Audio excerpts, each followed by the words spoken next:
ప్రధానమంత్రి నరేంద్ర మోదీకి ఇటీవల ఏ దేశం the order of the white double cross first class అనే పురస్కారాన్ని ప్రదానం చేసింది? స్లోవేకియా. నరేంద్ర మోదీకి స్లోవేకియా అత్యున్నత జాతీయ పురస్కారమైన the order of the white double cross first class ప్రదానం చేయబడింది. ప్రధానమంత్రి నరేంద్ర మోదీకి ఇది 33వ అంతర్జాతీయ పురస్కారం. ఆయన దూరదృష్టి గల నాయకత్వానికి, భారత్ స్లోవేకియా ద్వైపాక్షిక సంబంధాలను బలోపేతం చేయడానికి చేసిన కృషికి గుర్తింపుగా ఈ పురస్కారం అందించబడింది. ఇటీవల వార్తల్లో కనిపించిన ప్రాజెక్ట్ జిఐబి ఏ జాతుల పరిరక్షణకు సంబంధించినది? Great Indian bustard. ప్రాజెక్ట్ జిఐబి అనగా గ్రేట్ ఇండియన్ బస్టర్డ్ ద్వారా గ్రేట్ ఇండియన్ బస్టర్డ్ యొక్క 3 పిల్లలు విజయవంతంగా పొదిగి సంరక్షణలో ఉన్న వాటి సంఖ్యను 94 పక్షులకు పెంచింది. గ్రేట్ ఇండియన్ బస్టర్డ్ జిఐబి అనేది గడ్డి మైదానాలు, పొదలు ఉన్న ప్రాంతాలు మరియు పాక్షిక శుష్క ప్రాంతాల్లో కనిపించే నేలపై నివసించే పక్షి. ఇది భారత ఉపఖండానికి మాత్రమే పరిమితమైనది. ఈ జాతి ఇప్పుడు ప్రధానంగా రాజస్థాన్కే పరిమితమైంది. గుజరాత్, మహారాష్ట్ర, కర్ణాటక మరియు ఆంధ్రప్రదేశ్లో చిన్న సంఖ్యలో ఇవి ఉన్నాయి. జైసల్మేర్ మరియు బార్మర్లోని డెజర్ట్ నేషనల్ పార్కు దీని ముఖ్యమైన ఆవాసాల్లో ఒకటి. ఇటీవల వార్తలో కనిపించిన జర్దాలు మామిడి ఏ రాష్ట్రానికి చెందిన ప్రసిద్ధి మామిడి రకం? బీహార్. జర్దాలు మామిడి బీహార్లోని భాగల్పూర్కు చెందిన ఒక ప్రసిద్ధ మామిడి రకం. ప్రతి వేసవిలో 125 క్వింటాలకు పైగా జర్దాలు మామిడి పండ్లను రాష్ట్రపతి, ప్రధానమంత్రి మరియు ఇతర ప్రముఖులకు పంపుతారు. ఈ మామిడి దాని లేత పసుపు రంగు తొక్కకు మరియు విలక్షణమైన సువాసనకు ప్రసిద్ధి చెందినది. భాగల్పూర్లో దీని సాగును 19వ శతాబ్దం ప్రారంభంలో మహారాజా రహమత్ అలీ ఖాన్ బహదూర్ ప్రవేశపెట్టారు. 2018లో జర్దాలు మామిడికి భౌగోళిక సూచిక ట్యాగు లభించింది. కవచ్ అనేది ఏ సంస్థ అభివృద్ధి చేసిన ఆటోమేటిక్ ట్రైన్ ప్రొటెక్షన్ ఏటీపీ వ్యవస్థ? Research, design and standards organization RDSO. Kavach అనేది స్వదేశీ పరిజ్ఞానంతో అభివృద్ధి చేయబడిన ఆటోమేటిక్ ట్రైన్ ప్రొటెక్షన్ వ్యవస్థ. దీనిని భారతీయ రైల్వే యొక్క R&D రీసెర్చ్ అండ్ డెవలప్మెంట్ విభాగమైన research, design and standards organisation అభివృద్ధి చేసింది. కవచ్ సిగ్నల్ పాసింగ్ ఎట్ డేంజర్ను నివారించడంలో సహాయపడుతుంది మరియు రైలు ఢీకొనే ప్రమాదాన్ని తగ్గిస్తుంది. ఈ వ్యవస్థ అసురక్షిత పరిస్థితుల్లో ఆటోమేటిక్గా బ్రేకులను వేయగలదు మరియు క్లిష్ట పరిస్థితుల్లో రైలు వేగాన్ని నియంత్రించగలదు. ద్వైపాక్షిక ఆవిష్కరణ సహకారాన్ని బలోపేతం చేయడానికి భారతదేశం మరియు ఏ దేశం అటల్ టింకరింగ్ ల్యాబ్స్ ATL బ్రిడ్జిని ప్రారంభించాయి? ఫ్రాన్స్. ద్వైపాక్షిక ఆవిష్కరణ సహకారాన్ని బలోపేతం చేయడానికి భారతదేశం మరియు ఫ్రాన్స్ ఇండియా ఫ్రాన్స్ ATL బ్రిడ్జిని ప్రారంభించాయి. భారతదేశపు అటల్ టింకరింగ్ ల్యాబ్స్ ATL నమూనా ఆధారంగా పాఠశాల స్థాయిలో ఏర్పాటు చేసే ఆవిష్కరణ ప్రయోగశాలల ద్వారా ఇరు దేశాల యువ ఆవిష్కర్తలను అనుసంధానించడమే ఈ కార్యక్రమం యొక్క లక్ష్యం. అటల్ ఇన్నోవేషన్ మిషన్, నీతి ఆయోగ్ మరియు లా ఫౌండేషన్, డసాల్ట్ సిస్టమ్స్ మధ్య కుదిరిన ఈ కార్యక్రమానికి అధికారిక రూపం ఇవ్వబడింది. ఫ్రాన్స్లోని నైస్లో జరిగిన భారత్ ఇన్నోవేట్స్ 2026 సందర్భంగా దీనిని ప్రారంభించారు. భారతదేశ మొట్టమొదటి 8 లైన్ల సొరంగం ఏ పులి సంరక్షణ కేంద్రం కింద నిర్మించబడుతోంది? Mukundra hills tiger reserve. భారతదేశ మొట్టమొదటి 8 లేన్ల సొరంగం ముకుంద్ర హిల్స్ టైగర్ రిజర్వ్ కింద ప్రారంభం కానుంది. ఈ ముకుంద్ర హిల్స్ టైగర్ రిజర్వ్ రాజస్థాన్లో ఉంది. ఈ రిజర్వ్ను దర్రా వన్యప్రాణుల అభయారణ్యం అని కూడా పిలుస్తారు. ఇది ముకుందర మరియు గర్గోల అనే 2 సమాంతర పర్వత శ్రేణులచే ఏర్పడిన లోయలో ఉంది. 11వ నీతి ఆయోగ్ పాలక మండలి సమావేశం యొక్క థీమ్ ఏమిటి? వికసిత భారత్ 2047 కోసం సమ్మిళిత మానవ అభివృద్ధి. రాష్ట్రపతి భవన్ సాంస్కృతిక కేంద్రంలో జరిగిన నీతి ఆయోగ్ 11వ పాలక మండలి సమావేశానికి ప్రధానమంత్రి నరేంద్ర మోదీ అధ్యక్షత వహించారు. వికసిత భారత్ ఎట్ 2047 కోసం సమ్మిళిత మానవ అభివృద్ధి అనగా inclusive human development for Viksit Bharat at 2047 అనేది ఈ సమావేశం యొక్క ముఖ్య ఉద్దేశం. ఈ సమావేశానికి 28 రాష్ట్రాలు, 5 కేంద్రపాలిత ప్రాంతాల ముఖ్యమంత్రులు, లెఫ్టినెంట్ గవర్నర్లు, నిర్వాహకులు హాజరయ్యారు. మొత్తం 28 రాష్ట్రాల ముఖ్యమంత్రులు హాజరు కావడం ఇదే మొదటిసారి.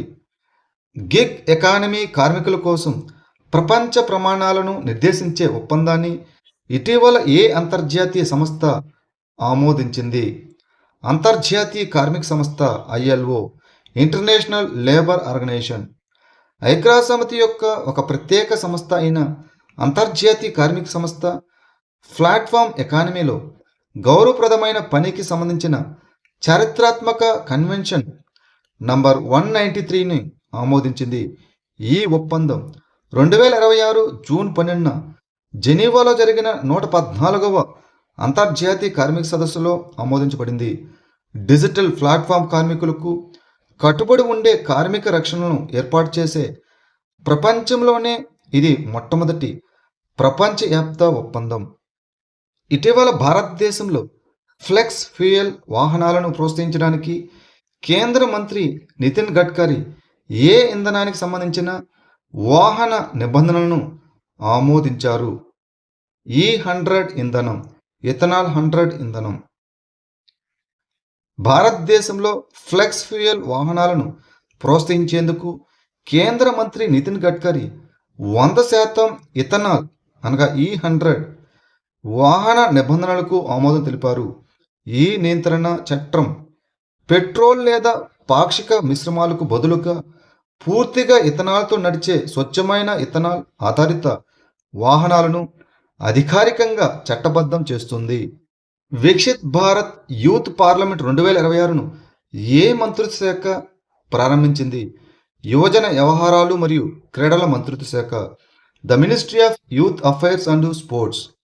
యువజన వ్యవహారాలు మరియు క్రీడల మంత్రిత్వ శాఖ ఆధ్వర్యంలో న్యూఢిల్లీలో వికసిత్ భారత్ యూత్ పార్లమెంట్ 2026 ప్రారంభించబడింది.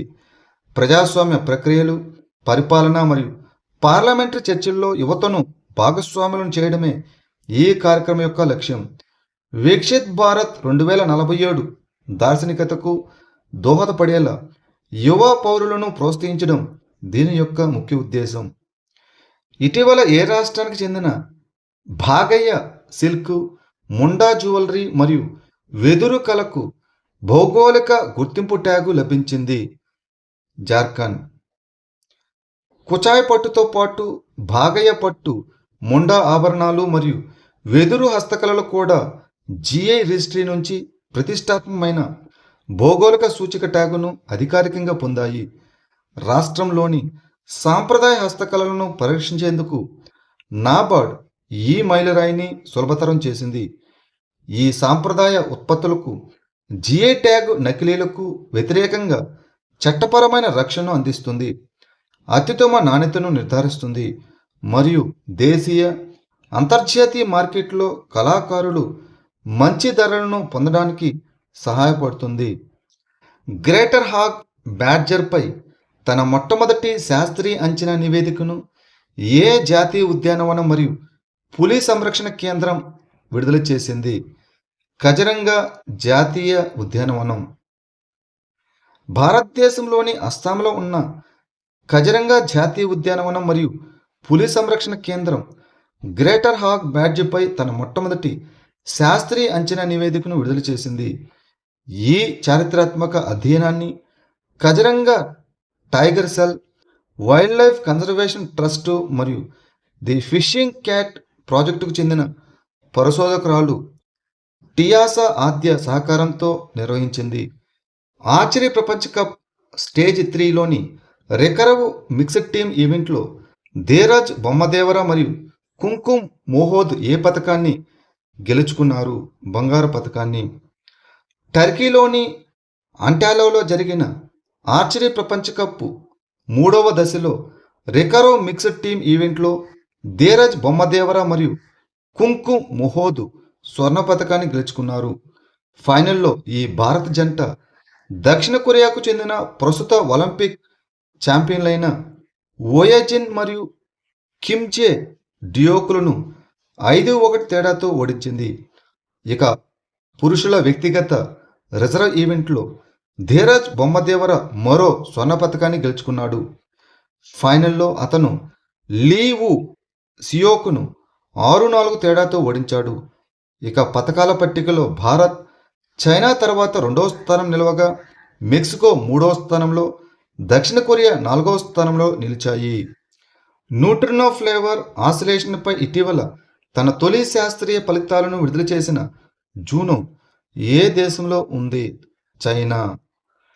జియాంగ్మెన్ భూగర్భ న్యూట్రినో అబ్జర్వేటరీ అనగా జునో ఇటీవల న్యూట్రినో ఫ్లేవర్ ఆసిలేషన్పై తన మొదటి శాస్త్రీయ ఫలితాలను ప్రచురించింది. జూనో అనేది చైనాలోని గ్వాంగ్డాంగ్ ప్రావిన్స్లోని కైపింగ్ సమీపంలో ఉన్న ఒక పెద్ద భూగర్భ న్యూట్రినో డిటెక్టర్. ఈ ప్రాజెక్టు ఆసియా, యూరప్ మరియు అమెరికాకు చెందిన 74 సంస్థల భాగస్వామ్యంతో జరుగుతున్న ఒక అంతర్జాతీయ సహకారం.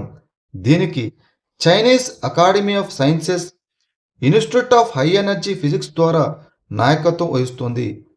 దయాబే రియాక్టర్ న్యూట్రినో ప్రయోగం తర్వాత జునో చైనా యొక్క 2వ న్యూట్రినో ప్రయోగం. ఇటీవల వార్తల్లో కనిపించిన తపనులి ఒరాంగుటాన్ ఏ దేశంలో కనిపిస్తుంది? ఇండోనేషియా. ఇండోనేషియాలోని సుమత్రాలో ఇటీవల సంభవించిన ఒక తుఫాను సుమారు 58 తపనులి ఒరాంగుటాన్లను బలిగొంది. ఇది వాటి మొత్తం జనాభాలో దాదాపు 7% సమానం. తపనులి ఒరాంగుటాన్ అనేది కేవలం సుమత్రా ద్వీపంలో మాత్రమే కనిపించే ఒక ఒరాంగుటాన్ జాతి. ఇవి ఉష్ణమండల మరియు ఉప ఉష్ణమండల తేమతో కూడిన ఆకురాల్చే అడవుల్లో నివసిస్తాయి. ఇక international union for conservation of nature IUCN ప్రకారం వాటి పరిరక్షణ స్థితి తీవ్రంగా అంతరించిపోతున్నవి అనగా క్రిటికల్లీ ఎండేంజర్డ్.